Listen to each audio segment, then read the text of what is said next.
Hello dear students, this is Arvi Jambagi welcoming you to the lecture number 2 on the chapter Motion.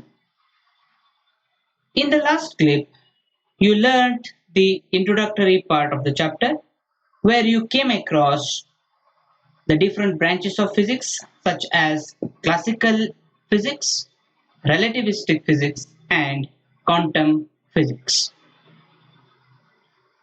We noted that classical physics carries classical mechanics or Newtonian mechanics, electromagnetism, thermodynamics, and statistical mechanics. The relativistic physics has relativistic mechanics, and quantum physics involves quantum mechanics, quantum statistics, quantum electrodynamics, and quantum field theory. And we came to the conclusion that whatever we are learning here or at this age is purely classical mechanics or Newtonian mechanics. We also defined the branch mechanics as the fundamental branch of physics that deals with the behavior of the bodies when subjected to force and displacements and their subsequent effects. We compared the different branches of mechanics. If the speed of an object or a body is less, say far less than the speed of light, and the length larger than 10 to the power minus 9 meter or nanometer scale, that brings classical mechanics. If the speed of an object is somewhat comparable to the speed of light, gives relativistic mechanics. If the length near or less than nanometer scale, allows quantum mechanics. These are the points which we discussed in the previous clip. Dear students, let us move to the today's lecture. As I already mentioned, whatever we are learning at this age is purely the classical mechanics, a part of classical mechanics. So what exactly the classical mechanics suggest us? The set of physical laws. We define classical mechanics as the set of physical laws describing the bodies under the influence of forces. Under the influence of forces, the bodies which we are describing using the set of physical laws. Using the set of physical laws, we are describing the bodies which are under the influence of forces. That is taken as classical mechanics. The name classical because it is to differentiate from quantum mechanics. The word classical is meant to be for differentiating it from the word quantum, and it is also an old theory. Okay, we say in physics that where classical mechanics fail or fails, then there is a beginning of quantum mechanics. So we are defining quantum mechanics with that set of idea. Where the classical mechanics fails, then we have the word quantum mechanics, or the subject appears, that is quantum mechanics. Anyway, that part which you are going to learn in the higher levels. So let us focus on classical mechanics yet again. It has its beauty, it has its own ideas, it has its own techniques. Okay, let us try to understand the part classical mechanics. So classical mechanics, as I said, that it describes the bodies under the influence of forces using set of physical laws. Okay. The classical mechanics is generally grouped into two. One is statics and other one is dynamics. Classical mechanics is grouped into two. One is statics and other one is dynamics. The branch statics deals with the bodies or objects at rest and their relation with force. The branch statics deals with the bodies or objects which are at rest. So objects are at rest and their relation or relations with the force, that is taken as the branch statics.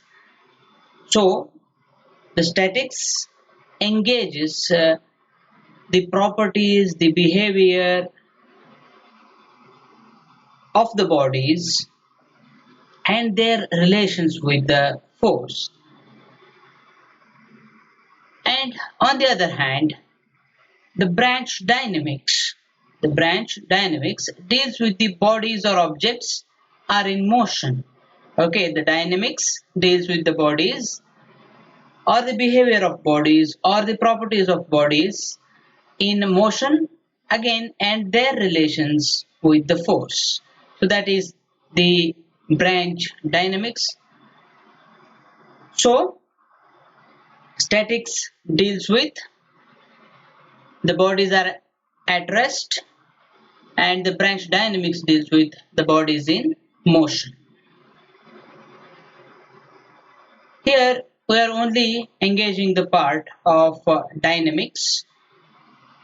The motion of the bodies, as I mentioned earlier, the motion of the bodies and associated relations with the force.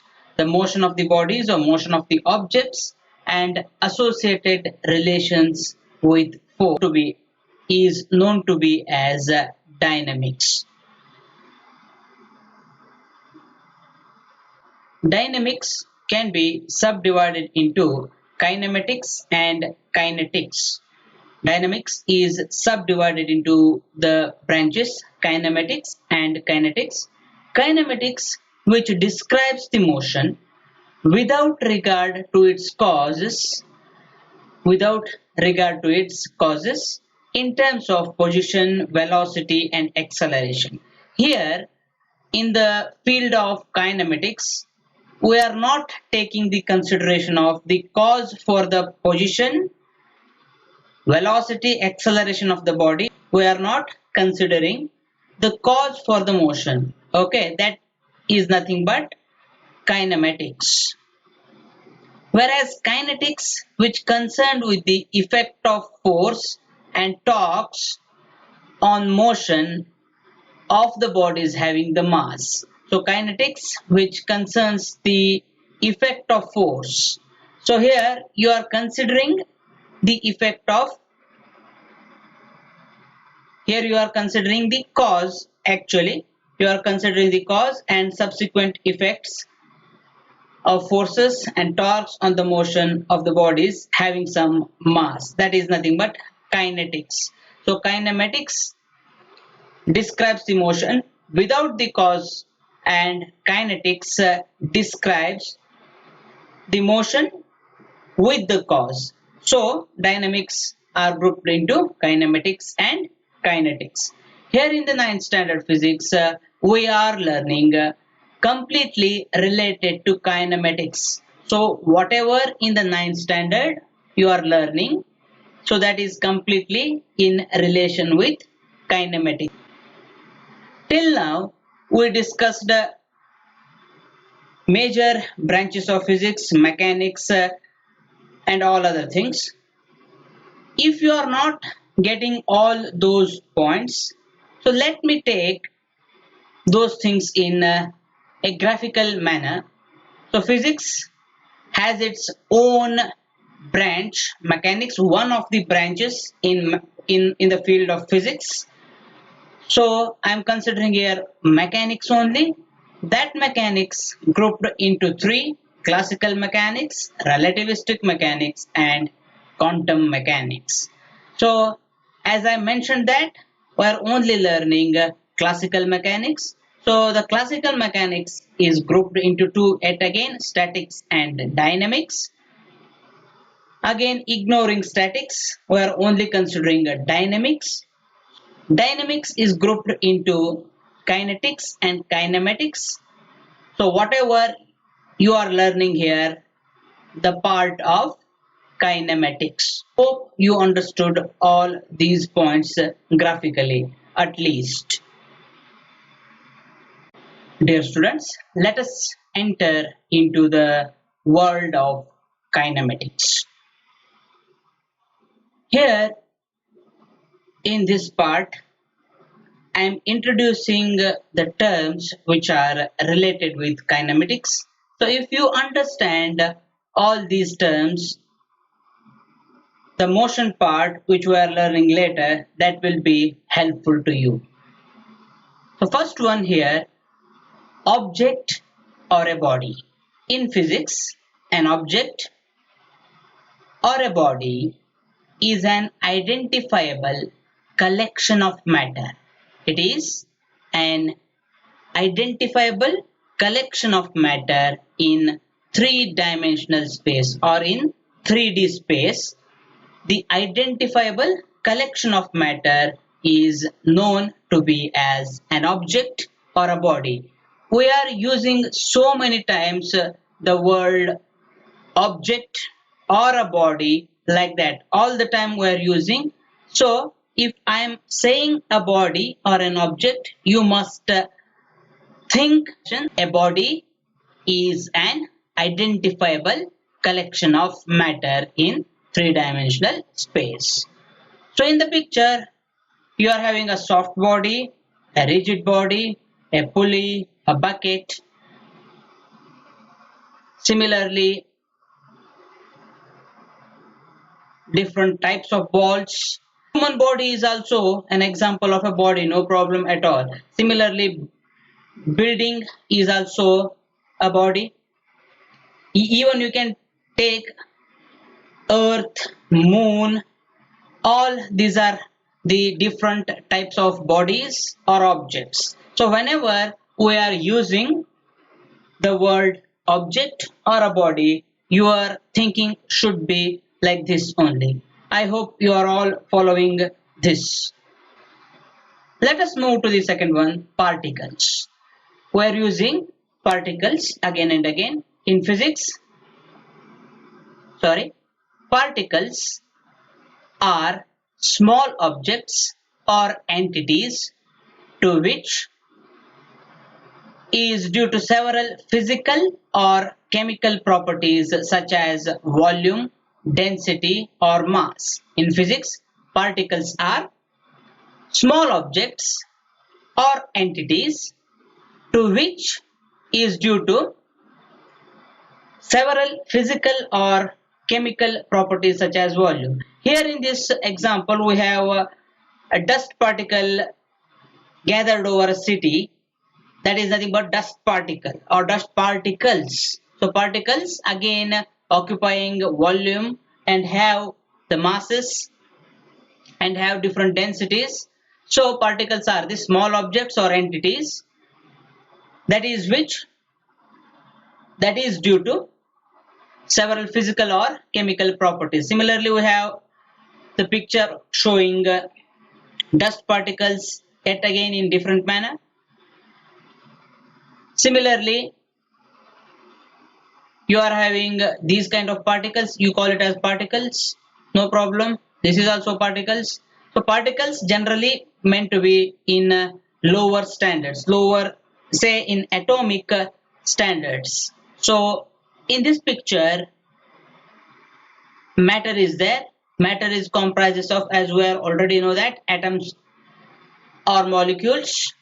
So in which you are finding protons, neutrons, electrons, all they grouped like this. So again, if you enter into protons, you will find different types of quarks which are not in relation with you at all at this point of time. So particles are nothing but the small objects or entities. So say protons, electrons, neutrons, like that. They are nothing but particles. If you say a body, it should be in a higher level. If you are saying particle, it is at the lower level. Next one, that is physical quantity. We are oftenly using this physical quantity. I already defined this in the previous chapter. In physics, the quantities which can be defined and measured are known to be as physical quantities. Physical quantities are the quantities which can be defined and measured. They are nothing but physical quantities. And we have one more interesting term called frames of reference or frame of reference sometime. In physics, a frame of reference or a reference frame is an abstract coordinate system. It is an abstract coordinate system that defines the location and the orientation of the body or a particle. A system that defines the location of the object and the orientation of the object or a particle, that is nothing but frame of reference. So in this first case, AB, the bodies, say the points A and B, which is moving like this, and C is at rest. With respect to this person, this is moving. Okay, that is nothing but frame of reference. Similarly, in the second example, a train is moving. So the person is standing outside the train, a coordinate system. That coordinate system is known to be as frames of reference or frame of reference. So graphically, it can be shown like this: x, y, z, a coordinate system, x dash, y dash, and z dash with respect to the origins O and O dash respectively. With respect to one coordinate system, other is moving or not, or whether it is at rest. So that is nothing but frame of reference. I hope you are following all these points. These four things are, I think they are essential in understanding the part called motion. Dear students, let us move on to the main part of motion. So first we are going to learn about rest and motion. Later we will take the types of motion and all other things. In everyday life, we see some objects or bodies are at rest and some of the others are in motion. So considering everyday life situation, we see the different objects, different bodies, different particles. They may at rest or they may in motion. We see the book or the books kept on a table, blackboard of a classroom, buildings, rocks, trees, hills, etc. are appear to be in the state of rest. So we see all these objects or bodies appears to be in the state of rest. Observing the above examples, we get those objects are at rest. Now the question rises, how they are said to be at rest? The object is said to be at rest if it does not change its position with respect to time and surroundings. With respect to time and surroundings, if the position of the body remains as it is, or say if it does not change its position, then we say that an object or a body is said to be at rest. So we define the rest state of a body as the object is said to be at rest if it does not change its position with respect to time and surroundings. We also see birds fly, fishes swim, moving vehicles, running athletes, blood flows through veins and arteries, etc. are appear to be in motion. We see that birds flying, fishes swim, moving vehicles, running athletes, blood flows through veins and arteries. They are all appear to. The question rises how they are said to be in motion. So we define motion of an object, motion of a body as the object is said to be in motion. An object or a body is said to be in motion if it changes its position with respect to time and surroundings. If the position of the body changes with respect to time and surroundings, then that object is said to be in motion. So motion of the body is nothing but the position of it changes with respect to time and surroundings. That's why you see the birds fly, fishes swim, moving vehicles, running athletes. All these are due to the change of position with respect to time and surroundings. So an object is said to be at rest means if it does not change its position with respect to time and surrounding, and motion means the object should change its position with respect to time and surrounding. Object may appear to be moving for one person and for some other it may be stationary. Object may appear to be in moving state for one person and for another person it may be stationary or at rest. For example here, the passengers in moving bus, the roadside trees appear to move backwards. For example here, the passengers in moving bus, the roadside trees appear to move backwards. Similarly, a person standing on a roadside perceives the bus along with the passenger as moving. What do these observations indicate? What do these observations indicate? These observations indicate both rest and motion are relative to one another. So it is indicating that the rest and motion are relative to one another. Most motions are complex. Most motions are considered to be as complex.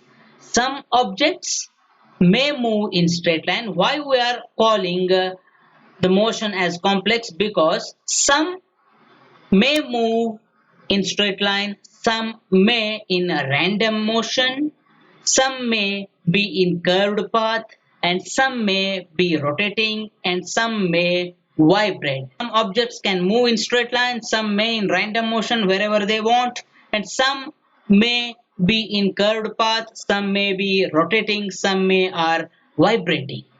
Okay, that's why we need to understand the different types of motion. That portion will be discussed in the next period. Till then, take care of yourselves. Bye bye.